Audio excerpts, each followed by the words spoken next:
La justice togolaise a ordonné mardi la libération provisoire du richissime homme d'affaires Bertin Soaba, arrêté depuis mars 2011 dans la fameuse affaire d'escroquerie internationale et incarcéré à la prison civile de Tsevié. La nouvelle a surpris plus d'un Togolais dans la mesure où personne ne s'attendait à cette libération. Elle est d'autant plus surprenante que la Cour suprême avait déjà, il y a environ un an, ordonné la libération de Bertin Soaba contre le paiement d'une caution de 150 millions de FCFA. La caution fut versée, mais le prisonnier n'avait jamais été relâché. Cette libération intervient après celle de Loïc Le Floch Prige et Pascal Akousoulelou Bodjona, arrêtés dans la même affaire. Elle vient donner raison à ceux qui pensent que cette affaire d'escroquerie internationale n'est qu'un dossier vide qui n'a servi qu'à des règlements de comptes personnels. L'Indépendant Express du 16 avril 2013. Bertin Soaba, homme d'affaires togolais, avoisinant la soixantaine, arrêté en mars 2011 dans une rocambolesque affaire d'escroquerie,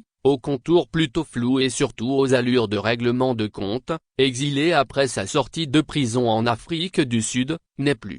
Notre enquête auprès de certains des proches de l'illustre disparu nous permet d'affirmer que l'homme était en bonne santé, et que rien ne laissait présager une fin aussi tragique et presque soudaine. Notre compatriote alla tranquillement manger avec des amis dans un restaurant mercredi 17 mai 2023 après le repas. Il ressentit un malaise persistant et finit par être opéré le même jour au pancréas. Il rend l'âme jeudi dans l'après-midi. Voilà les circonstances de la subite disparition de Bertin Soaba. Mort naturelle? Mort provoquée? Nous ne pouvons répondre avec certitude. Toujours est-il que le défunt n'était pas n'importe qui. C'est pourquoi sa mort, loin du Togo, interroge et nous oblige à revoir les circonstances qui l'avaient amené en prison en mars 2011 et qui finalement, craignant pour sa vie, l'avait contraint à quitter son pays pour se retrouver en Afrique du Sud.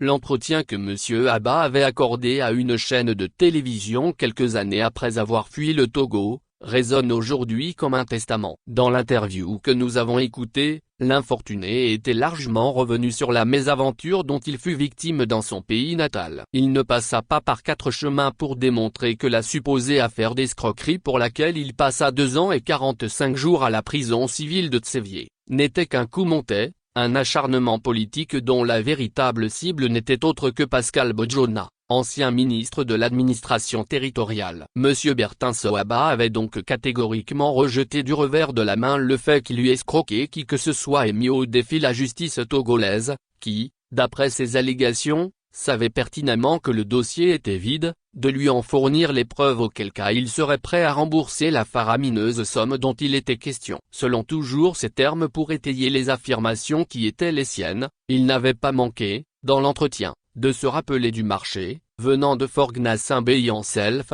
qu'on lui proposait pour accabler son cousin de village Pascal Bodjona, afin de recouvrer la liberté.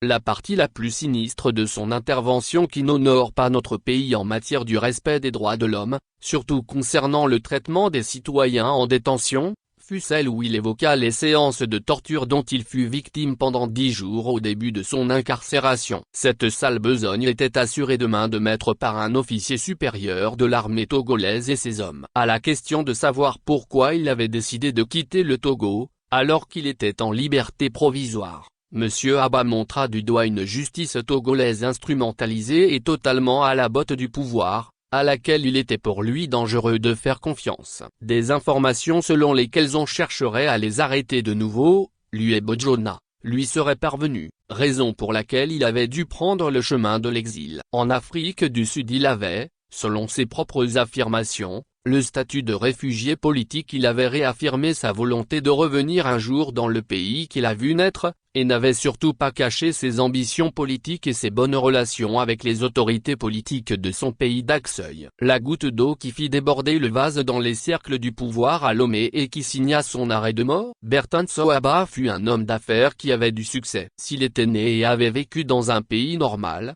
il aurait joui de la liberté et du soutien de l'État, dont un citoyen hors pair comme lui a besoin. Il aurait créé des emplois pour la jeunesse de son pays, et aurait peut-être pu concrétiser ses ambitions politiques, un droit légitime pour tout citoyen de tout pays qui se respecte. Mais nous sommes au Togo, et la méchanceté des hommes ou le destin en a décidé autrement. Nos condoléances à la famille éplorée et à tous ceux qui ont connu M. Bertin Soaba de près. Que la terre lui soit légère et que son âme repose en paix.